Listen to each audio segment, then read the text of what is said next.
जयकारा बोलो माता रानी का। जगत माई महामाई माँ भद्रकाली की जय बोलो। माता रानी के सांचे दरबार की जय बोलो।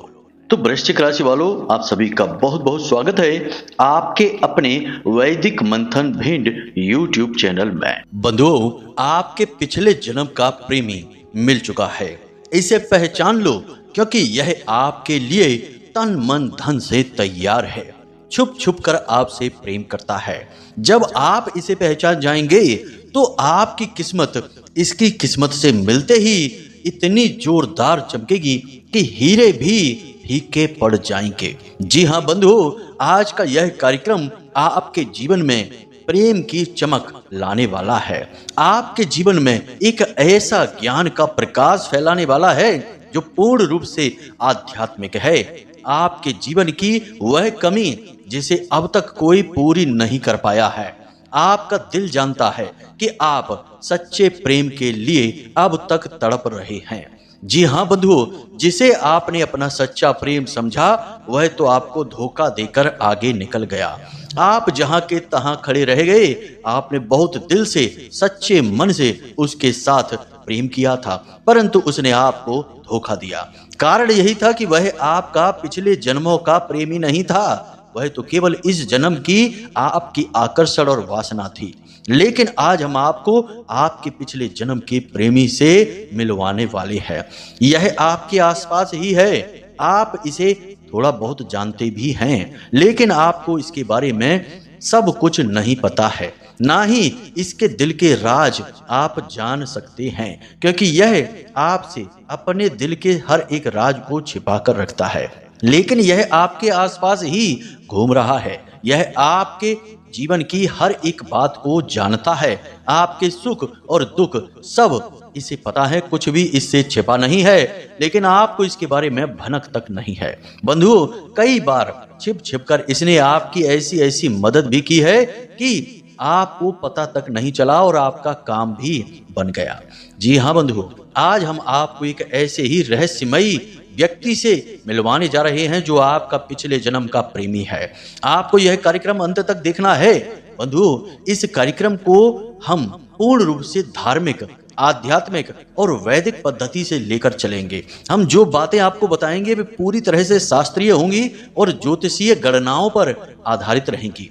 कोई भी बात हमारी ना तो अपने लिहाज से बाहर जाएगी और ना ही आपको अभद्र लगेगी। जो बातें होंगी वे पूर्ण रूप से सात्विक होंगी, आपके जीवन में एक नए ज्ञान के प्रकाश को लेकर आने वाली हैं।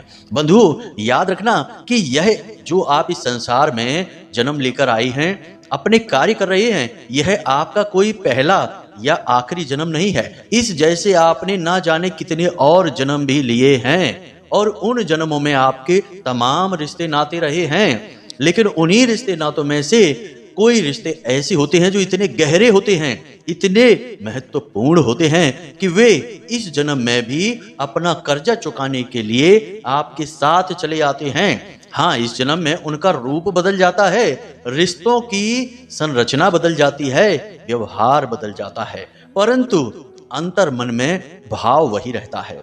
कभी आपने यह महसूस तो किया ही होगा कि किसी इंसान के बगल में आप जरा सी देर बैठ भर जाएं तो उससे बात करने का अपने आप ही मन करने लगता है, और उससे दो शब्द बात भी हो जाए तो वह ना जाने कितना अपना सा लगने लगता है। ऐसा लगता है कि जैसे उसे आप बरसों से जानते हैं। उसकी हंसी आपको बहुत सुंदर लगती है, उसकी बातें जैसे उसके मुख से फूल झड़ रही हों, शहद जैसी मीठी बातें और भाषा आपको लगती है उसकी, और ऐसा लगता है कि उसके साथ अब आप हमेशा एक संबंध, एक व्यवहार, एक मित्रवत आचरण बनाकर रखें, क्योंकि उसके पास होने से आपको एक सुकून का एहसास होता है। ऐसा क्यों होता है? अजनबियों के साथ भी ऐसा क्यों हो जाता है कि अचानक से कोई इतना अपना सा लगने लगता है? यह इसीलिए है बंधुओं, क्योंकि यह जो रिश्ता है यह इस जन्म का नहीं है, यह पिछले जन्म का नाता है, और इसे आप भले ही ना पहचान पाएं, क्योंकि आप इंद्रियों के वशीभूत हैं और यह संसार आप अपनी इंद्रियों से देखते समझते हैं। जो आपका मन समझाता है समझ लेते हैं, जो आपके आंख नाक कान आपको बताते हैं आप वही जानकारी को समझ लेते हैं और उसी अनुसार संसार को समझते हैं। लेकिन इस संसार में बहुत सारी ऐसी बातें हैं, ऐसी चीजें हैं जो हमारी और आपकी समझ से भी बाहर की चीजें हैं, जिन्हें हम पराभौतिक चीजें कहते हैं, जीवन और मृत्यु से परे की चीजें कहते हैं। इन चीजों के बारे में हमें अभी तक कुछ भी नहीं पता। विज्ञान को भी एक ढेला मात्र की जानकारी नहीं है इन चीजों की। विज्ञान तो बस अंदाजे लगाता है, लेकिन हमारे पुराणों में, हमारे शास्त्रों में इन चीजों को बहुत अच्छी तरह से समझाया गया है। आपको आश्चर्य होगा कि हमारे ज्योतिष शास्त्र में भी पिछले जन्म को बड़े ही बखूबी तरीके से समझाया गया है और कुंडली के कई भाव पिछले जन्म के भाव कहे जाते हैं, जैसे कि आपका छठवां भाव, आपका दूसरा भाव, आपका अष्टम भाव और आपके 12वां भाव। ये भाव कुंडली के खराब ग्रह भाव कहे जाते हैं, क्योंकि इन भावों में इंसान अपने पिछले जन्म के हिसाब किताब पूरे करता है। ऐसे लोगों से मिलता है जिन लोगों का उससे पिछले जन्म का नाता होता है। पंचम और सप्तम भाव भी इसी श्रेणी में आते हैं, जहां इंसान अपने पिछले जन्म के प्रेमी से या फिर पिछले जन्म के जीवन साथी से मिलता है। इसीलिए तो जीवन साथी का संबंध 7 जन्मों का बंधन कहा जाता है। बंधुओं, आप सारी बातों को जब अच्छी तरह से समझेंगे, सुनेंगे, तो आपको अपने जीवन में बहुत ही श्रेष्ठ मार्गदर्शन प्राप्त होगा। कई जगहों पर आप गलती कर रहे हैं। याद रखना कि आप जो कार्य कर रहे हैं, जिस किस्मत से, जिस भाग्य से आप जीवन में चीजों को प्राप्त कर रहे हैं, वह केवल आपकी अपनी किस्मत नहीं है। कई बार आपने ऐसा देखा होगा कि कोई इंसान बहुत मेहनत करता है फिर भी कामयाबी हासिल नहीं होती, फिर उसका विवाह हो जाता है और उसकी पहली संतान होती है, तो अचानक से उसके घर में तरक्की और बरकत के दरवाजे खुल जाते हैं और चारों तरफ से पैसा, धन दौलत उसके जीवन में आने लगता है और वह इंसान भी जानता है, इसीलिए सभी से कहता है कि यह मेरा पहला बालक या बालिका बहुत ही भाग्यशाली है। जब से ये इस घर में आई है, हमारे घर में न जाने कहां कहां से बरकत आ रही है। ऐसा ही कभी कभी जीवन साथी के साथ मिलने पर भी होता है कि आपका विवाह हुआ और अचानक से आपका भाग्य परिवर्तित हो गया, अचानक से आपके जीवन में खुशियां ही खुशियां आ गईं। इसीलिए तो कभी कभी घर में आने वाली बहू को लक्ष्मी भी कहा जाता है, घर की लक्ष्मी कहा जाता है। तो कहने का मतलब यहाँ पर यह है कि इंसान जो भी कुछ इस संसार में प्राप्त करता है, उसे ऐसा लगता जरूर है कि वह अपनी मेहनत से, अपने संघर्ष से हासिल कर रहा है, लेकिन उसकी किस्मत अकेली नहीं है। उसके साथ ना जाने कितने लोगों की किस्मतें जुड़ी होती हैं, जिससे उसे हानि और लाभ मिलते रहते हैं। अब गहराई से समझिए बात को कि ज्योतिष शास्त्र यह भी बताता है कि कुछ लोग आपके आसपास ऐसे हैं जिनके साथ आ जाने मात्र से ही आपकी किस्मत हीरे जैसी चमक जाएगी। आपका एक प्रयास आपको 1000 अच्छी खुशियां, कामयाबियां, बरकतें लेकर आने वाला है। और ठीक इसके विपरीत भी होता है कि किसी किसी इंसान के साथ रहने मात्र से ही आपकी बर्बादी हो जाती है। आपके लिए महा अपशगुनी होते हैं ऐसे लोग। तो आज हम ऐसे ही जीवन के पिछले जन्म के रिश्तों के विषय में बताएंगे, आपके पिछले जन्म के प्रेम, प्यार और व्यवहार के विषय में बताएंगे। अंत में हम आपको उस इंसान का नाम, उसकी राशि और उसका पता भी आपको बताएंगे जो आपका पिछले जन्म का प्रेमी है। बंधुओं, बहुत मेहनत लगी इस कार्यक्रम को बनाने में। हमने एक अलग सा विषय चुना। हमने सोचा कि क्यों ना आज आपके दिल की बात की जाए, आपके दिल के उस कोने को छुआ जाए जिसे अब तक शायद कोई छू नहीं पाया है। याद रखना बंधुओं कि जो आध्यात्म है, जो शास्त्र हैं, वेद हैं, पुराण हैं, ये जीवन को जीने का एक अद्भुत आयाम देते हैं। ये आपके जीवन के हर विषय पर कुछ न कुछ कहते हैं। चाहे आपकी बीमारी हो तो आयुर्वेद ले लो, यदि आप युद्ध कला सीखना चाहते हैं तो सामवेद ले लो, यदि आप जीवन में ईश्वर से मिलना चाहते हैं, उस परम तत्व को समझना चाहते हैं तो ऋग्वेद ले लो, यदि आप जीवन को भक्तिमय बनाकर ईश्वर को प्राप्त करना चाहते हैं तो सभी पुराण 18 पुराण ले लो। हर पुराण में ईश्वर के अलग रूप का विशेष व्याख्यान है। यदि आप भविष्य को जानना चाहते हैं तो ज्योतिष शास्त्र ले लो। यदि आप योग प्राणायाम में आगे बढ़ना चाहते हैं तो योग वासिष्ठ ले लो। कहने का मतलब यह है कि हमारे हिंदू धर्म में इतनी अधिक गहराइयां हैं कि यहाँ जीवन के हर एक पहलू को बहुत ही बारीकी से समझाया गया है और इन विषयों पर बहुत गहराई से हमारे ऋषि मुनियों ने साधनाएं करके बहुत ही शुद्ध ज्ञान हासिल किया है, जिसे उन्होंने लिखा है, जो कि हम जैसे जीवों के लिए, कल्याण के लिए केवल एक माध्यम की तरह कार्य करता है और हमारे जीवन का उद्धार करता है। बंधुओं, आज हम आपको एक ऐसे ही विशेष महान ज्ञान से मिलवाने जा रहे हैं। बिल्कुल धैर्य के साथ, पूरा दिमाग यहाँ लगाकर, पूरे मन के साथ इस कार्यक्रम को देखना है। ऐसा कार्यक्रम आपको पूरे YouTube पर कहीं नहीं मिलेगा। याद रखना बंधुओं, हम जितनी मेहनत करते हैं कोई नहीं कर सकता। लोग यहाँ वहाँ की सुनी सुनाई बातें कहकर निकल जाते हैं। व्यूज के चक्कर में उल्टा सीधा कुछ भी दे जाते हैं। कई बार तो भयंकर असभ्य चीजें भी देखने को मिल जाती हैं, तो हम तो अपना सिर ही पकड़कर बैठ जाते हैं कि हे भगवान, कितनी असभ्य बातें लोग कह देते हैं और कैसे चित्र लोग लगा देते हैं। खैर बंधुओं, छोड़िए इन सब बातों को, चलिए आज के इस विशेष कार्यक्रम की शुरुआत करते हैं। माता रानी को याद करते हुए जल्दी से कमेंट बॉक्स में लिख डालिए, जय मां भद्रकाली कृपा करो। महामाई निश्चित तौर पर आपके ऊपर कृपा करेंगी, हमें पूर्ण विश्वास है। बंधुओं, अब ध्यान से सुनिए। यदि आप इस चैनल कार्यक्रम पर पहली बार आए हैं तो जल्दी से चैनल को सब्सक्राइब करके कमेंट बॉक्स में लिख डालिए कि मैं भी माई के परिवार का हिस्सा हूं। यदि आप भक्त हैं, यदि आपके अंदर धर्म है, यदि आपके अंदर माई के लिए, इस ब्रह्मांड की जगत माई महामाई के लिए जरा भी प्रेम है, भाव है, तो कमेंट बॉक्स में लिख डालिए कि मैं भी माई के परिवार का हिस्सा हूं। माँ के परिवार का हिस्सा बनना कितने गर्व की बात है। जो सबकी माँ है, उस माँ की बात कर रहे हैं हम। तो जल्दी से लिख डालिए कि मैं भी माई के परिवार का हिस्सा हूं। चैनल सब्सक्राइब करिए। फिर चलिए आगे बढ़ते हैं।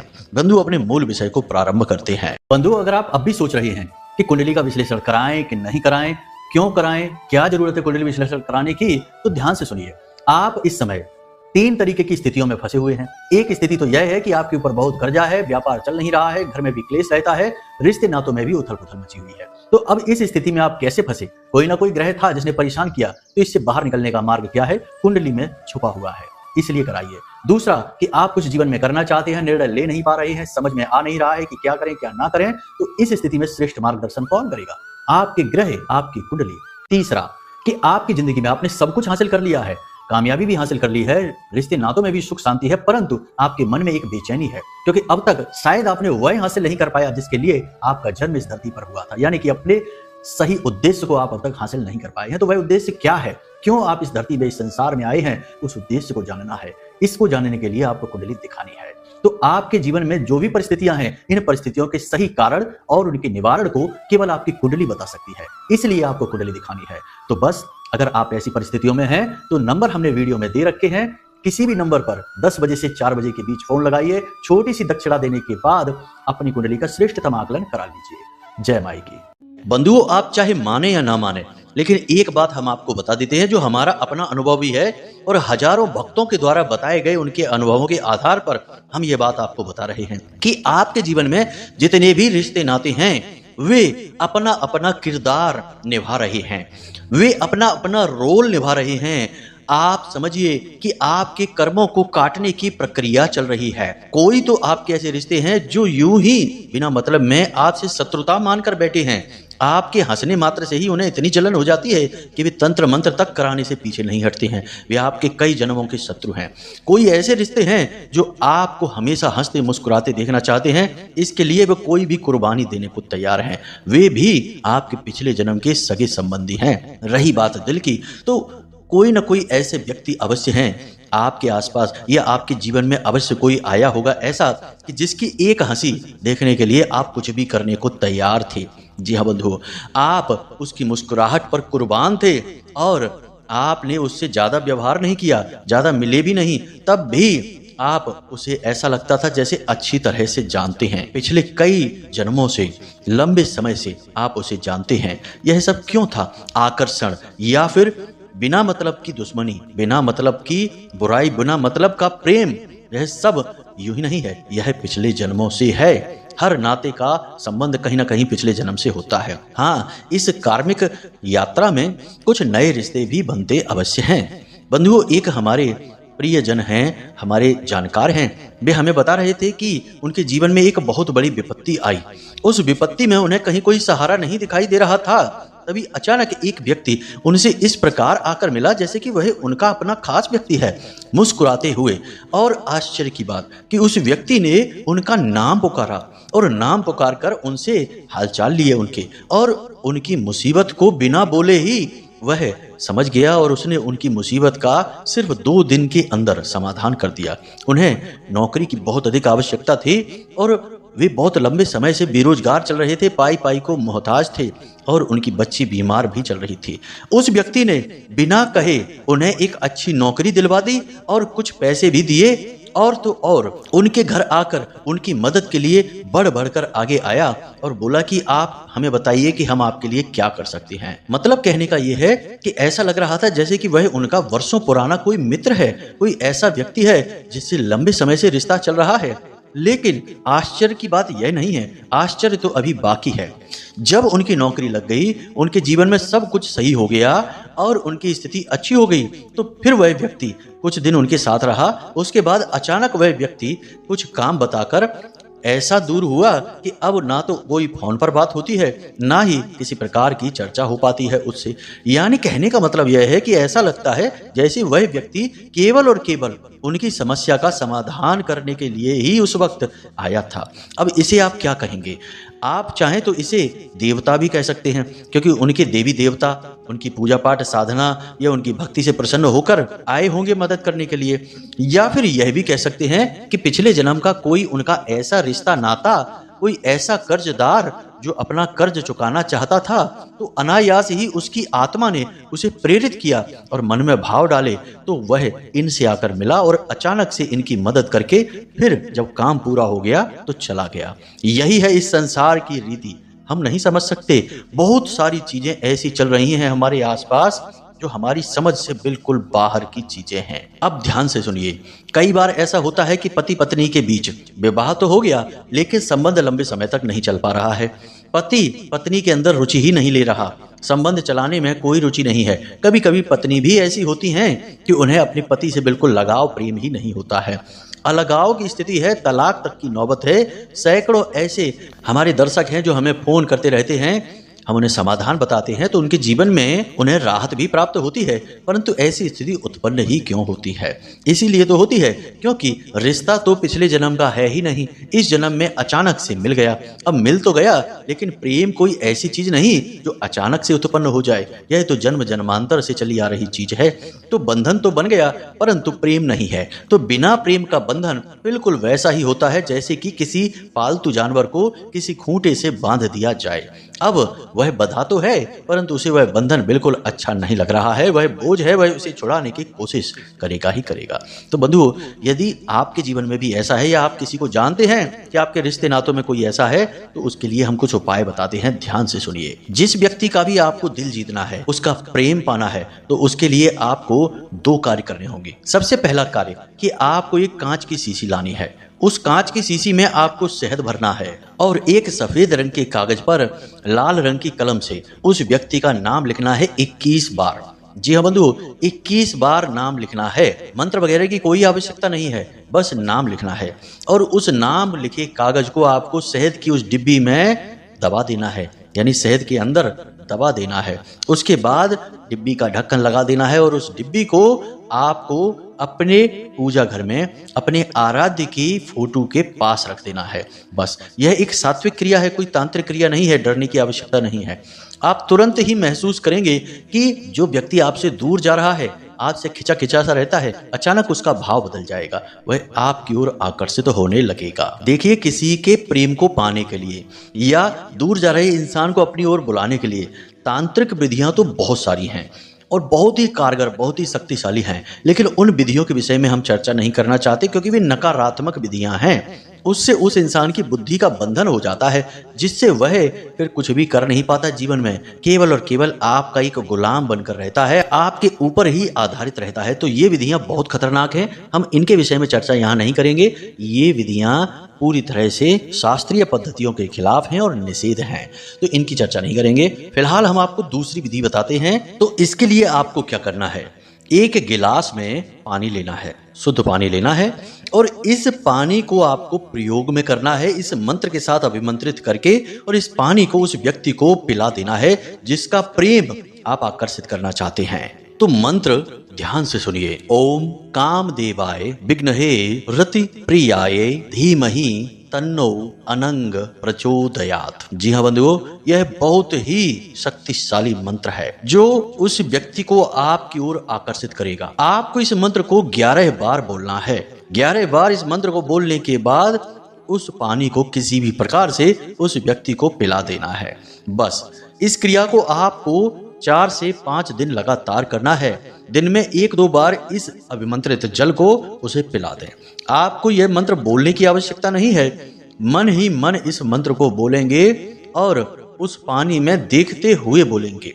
यानी कि गिलास में पानी भरा है, उस पानी को आप देखेंगे और देखते देखते उस व्यक्ति के आकर्षण को, यानी उसके चित्र को, उसकी छवि को उस पानी में निहारने की कोशिश करेंगे और इस मंत्र को मन ही मन बोलेंगे। फिर इस पानी को आप उस व्यक्ति को पिला देंगे। कोई भी बना रहे, आपकी ओर प्रेम आकर्षित हुए बिना रह नहीं सकता है। बहुत ही शक्तिशाली मंत्र है, लेकिन इसका दुरुपयोग नहीं करना है। हम आपके दिल के दर्द को समझते हैं, आपके जीवन के कष्ट परेशानियों को समझते हैं, आपके जीवन में क्या चल रहा है, हर एक विषय को अच्छी तरह से जानते हैं, तभी हम आपको यह क्रिया बता रहे हैं। फिर भी हम आपसे निवेदन करते हैं कि आप इसका दुरुपयोग ना करने लग जाएं, क्योंकि कोई भी विद्या दुरुपयोग करने से गलत परिणाम भी दे सकती है। अब ध्यान से सुनिए। वो लोग जिनके विवाह में देरी हो रही है या विवाह होने के बाद वैवाहिक सुख, दाम्पत्य सुख नहीं मिल पा रहा है, किसी न किसी वजह से आपका दाम्पत्य जीवन नष्ट भ्रष्ट हुआ जा रहा है, या फिर ऐसे लोग जो अपने पति या पत्नी का दिल जीत ही नहीं पा रहे लाख प्रयास करने के बाद भी। कहने का मतलब यह है कि प्रेमी जीवन, दाम्पत्य जीवन, आपका पंचम भाव या सप्तम भाव का कोई भी कष्ट हो, किसी भी प्रकार का कष्ट हो, आप चिंता न करिए। हम आपको 4 ऐसे कार्य बताने जा रहे हैं जिन्हें आपको आज से ही करना शुरू कर देना है। तो जैसे ही आप इन कार्यों को करना शुरू करेंगे, इन भावों के नकारात्मक परिणाम जो आपको मिल रहे हैं किसी न किसी प्रकार से, वे तुरंत समाप्त हो जाएंगे और पॉजिटिव रिजल्ट मिलने शुरू हो जाएंगे। बंधुओं, ये जो क्रिया उपाय हम आप बताने जा रहे हैं, कार्य बताने जा रहे हैं, ये जीवन को परिवर्तित करने वाले कार्य हैं, कोई क्रिया नहीं है। तो इन्हें जरा ध्यान से समझना, इनमें आपका व्यवहारिक जीवन और आचरण आएगा। याद रखना कि केवल इधर उधर दीपक जला लेने से, यहाँ वहाँ पानी रख लेने से या स्नान कर लेने से जीवन नहीं बदलता। आचरण बहुत अधिक महत्वपूर्ण है। बिना आचरण के आप किसी भी उपाय का कोई लाभ नहीं ले पाएंगे। मान लो कि आप शराब पीते हैं या मांसाहार करते हैं और आप खूब पूजा पाठ करिए, उल्टा नकारात्मक फल होगा। उपाय क्रिया यदि आपने कोई कर ली धन लक्ष्मी को आकर्षित करने की, तो उल्टा कंगाल ही हो जाएंगे। तो इससे अच्छा है कि ना करिए। आचरण महत्वपूर्ण है। तो अब आचरण की बात करते हैं। सबसे पहली चीज कि आप गुलाबी रंग के कपड़े, सफेद रंग के कपड़े और पीले रंग के कपड़े, 3 तरह के कपड़े हमेशा अपने लिए चुनिए। जी हाँ बंधुओं, आपका जो बेडरूम है उसकी जो बेड शीट होती है, हमेशा इन्हीं 3 कलर की बेड शीट रखिए। काले रंग की बेड शीट, नीले रंग की बेड शीट, भूरे रंग की बेड शीट या किसी भी अन्य गहरे रंग की बेड शीट अपने बेडरूम में कभी ना बिछाएं। ये घोर नकारात्मकता के प्रतीक होते हैं। कोई शनि का, कोई राहु का, कोई केतु का, कोई किसी अन्य नकारात्मक ग्रह का सूचक है। तो ये ग्रह तो सुख आपको देंगे ही नहीं, बाधा ही बाधा उत्पन्न करेंगे। तो हमने बता दिया कि इन 3 रंगों की बेडशीट अपने बेड पर बिछाइए। खुद भी इन्हीं 3 रंगों के वस्त्र अधिक पहनने की कोशिश करिए। दूसरा कि हमेशा इत्र लगाकर रखिए, कोई ना कोई परफ्यूम आप जरूर लगाइए। तीसरा कि आपका जो बेडरूम है, तो आप जहां भी सिर करके लेटते हैं, सामने आपके जो भी दीवार पड़ती है, उस दीवार पर थोड़ी ऊंचाई पर राधा कृष्ण की बहुत ही सुंदर सी एक तस्वीर लगा लीजिए। बहुत ही प्यारी सी मुस्कुराहट भरी हुई तस्वीर लगा लीजिए जिसमें वो आपस में प्रेमवत बैठे हैं, विराजमान हैं। ऐसी तस्वीर लगा लीजिए। भगवान श्री कृष्ण और राधा की तस्वीर बेडरूम में लगाने से कोई दोष उत्पन्न नहीं होता है, ये प्रेम का प्रतीक है। तीसरा, आपके घर की नैऋत्य कोण में, चौथा है शायद यही नंबर, आपके घर का जो नैऋत्य कोण है वहां पर कम से कम 11 मोर पंख लाकर रख लीजिए। जी हाँ बंधु, कम से कम 11 मोर पंख, उससे अधिक हो जाए तो कोई समस्या नहीं है, लेकिन कम से कम 11 मोर पंख। और आपके घर के मुख्य दरवाजे के अंदर की तरफ बाईं ओर एक कांच की कटोरी जिसमें थोड़ा सा जल और लाल कोई भी पुष्प, लाल रंग का कोई भी पुष्प डालकर, थोड़ा सा इत्र डालकर रख लीजिए। ये ऐसी क्रियाएं हैं कि इन्हें जिसने भी करना शुरू कर दिया उसके जीवन में प्रेम और दाम्पत्य सुख की कोई कमी ही नहीं रही। भगवान इतना प्रेम और आशीर्वाद उसको देते हैं कि भाई वो तो, उसका तो मन ही भर जाता है। कहता है कि हे भगवान, अब तो हमारा कितना जीवन में कल्याण आप करेंगे। यानी बहुत बड़ी क्रिया है। शुक्र की विशेष कृपा, बुध की विशेष कृपा, बहुत ही अधिक गुरु भगवान यानी कि बृहस्पति की कृपा आपको प्राप्त होनी शुरू हो जाती है।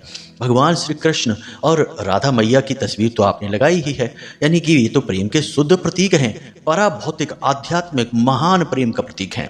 तो इनको आपने लगाना है, बस इतना सा आपको करना है और आप देखिए चमत्कार कैसे होते हैं। अब हम आपको बताते हैं नाम, जैसा कि हमने कार्यक्रम में शुरू किया था, तो ध्यान से सुनिए। आपकी राशि के जातकों के लिए आपके पिछले जन्म के प्रेमी का नाम 2 अक्षरों से शुरू होगा। पहला आ अक्षर से और दूसरा सा अक्षर से। ये दोनों अक्षरों से नाम शुरू होंगे। ये दोनों ऐसे व्यक्ति हैं जो आपके आसपास हैं, लेकिन आपने इनके साथ कभी अच्छा व्यवहार नहीं किया, आपने कभी इनके मन को नहीं समझा। इन्होंने आपके साथ बहुत कुछ करने की कोशिश की, लेकिन आपने कभी इन्हें उतना मान सम्मान प्रेम बदले में दिया ही नहीं। हमेशा आपने इनके साथ नाइंसाफी ही की है, तब भी इन्होंने आपका कभी बुरा नहीं चाहा है। आप देखिए कि कौन है ये आपके आसपास ऐसे व्यक्ति। अब हो सकता है कि आपका रिश्ता इनसे इस जन्म में कुछ और ही हो, या फिर ये दूर के रिश्ते भी हो सकते हैं, या हो सकता है कि रिश्ता ना हो, बस यूं ही थोड़ी बहुत चर्चा होती हो, क्योंकि इस जन्म में रिश्ता नहीं दोहराया जाएगा, केवल भाव दोहराया जाएगा, रिश्ता तो बदल जाएगा। अब हो सकता है कि किसी व्यक्ति के जीवन में कोई ऐसा व्यक्ति ना भी हो, तो कारण इसका यह है कि आपकी राशि के ही लाखों करोड़ों जातक हैं। सबके जीवन की कहानी एक जैसी तो नहीं होगी। आपके पुण्य प्रताप, देवी देवताओं की कृपा, पुरखे पूर्वजों का आशीर्वाद और आपके आसपास का वातावरण बहुत सारी चीजों पर प्रभाव डालता है। परंतु ऐसा कोई व्यक्ति आपके जीवन में आया जरूर होगा जिसने आपको प्रेम किया होगा और इस नाम का रहा होगा। इसे आप ध्यान से समझ लेना, अपने दिल पर हाथ रखकर कहना, आया जरूर होगा, आज नहीं होगा तो पिछले समय में जरूर रहा होगा आपके जीवन में।